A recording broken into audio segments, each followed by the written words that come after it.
This is just going to be real quick, talking about all the misinformation on the 92, 93, and I guess it'd go back as far as 1980 Ford truck R134a conversion, because everything online is wrong that I could find.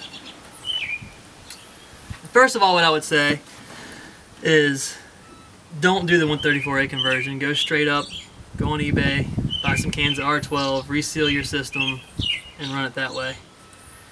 But if you're crazy and like spending a lot of money for no reason, you can do the 134a conversion and pretty much get away with most of it buying the parts from a 95 F-150. On this one, it was originally R12, it's a 92. I've been through like 6 iterations of trying to get the air conditioning to work, following all the BS that's online, and it's almost never worked, or it'd get cold when you were moving, and then it wouldn't be cold when you were sitting still, which kind of defeats the whole purpose. But basically the way it's set up now, and it's blowing 40 to 50 degrees consistently, I've got the stock compressor, so you can buy that for a 92, and it seems to be that the new compressors will work either way depending on which oil you're running them. You'll run mineral oil for R12 or the PAG oil for 134A. Coming around, your line from your compressor to your condenser, you can stick with the OE92 line. Your liquid line, I guess it'd be the vapor line going from the compressor to the condenser.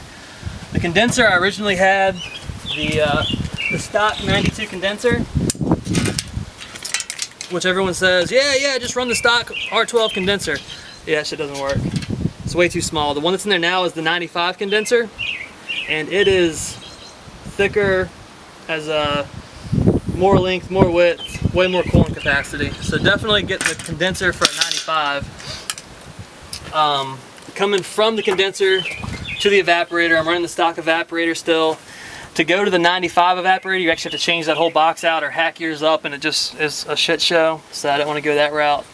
But that's where I ran into the main problem. Coming from the condenser to the evaporator, on the 92 evaporator, your liquid line hooks in right here, and that on the 92 is a number 8 fitting.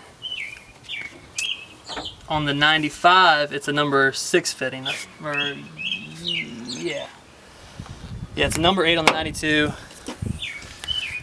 which is this guy, and it's a number 6 on the 95, which is this guy. So if you want to hack this up and go to a 95 evaporator, you can run the stock 95 liquid line. It should be that way.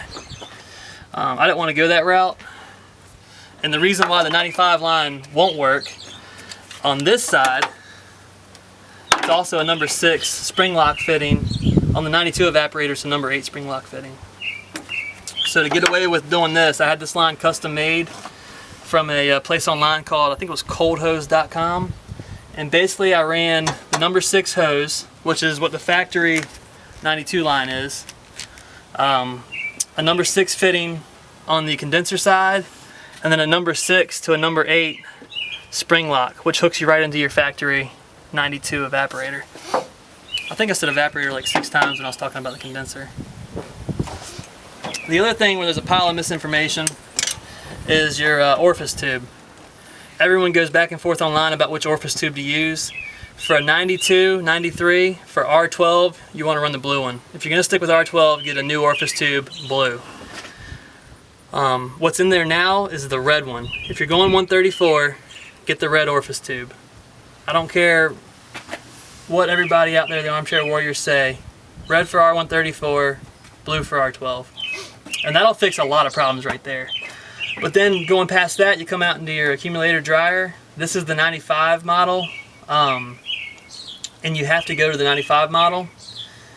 Well, you don't have to. You can stick with the 92, 93 model, but your pressure switch, your compressor on-off switch runs at a different pressure for R12 than it does at R134.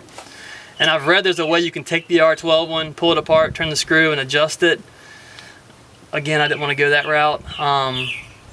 So I went to the 95 model accumulator dryer, and the 95 R134 low pressure switch. And then coming back to the compressor, this is the stock line for 92 and 93. It does bolt up to the 95, or I guess screws on, whatever, to the 95 accumulator dryer. It is kind of hard making this bend. It's kind of tight, but it does well, and it does work going back around to the compressor. And it runs, blows cold, blows consistent, all that good stuff. Oh, this is coming up my driveway.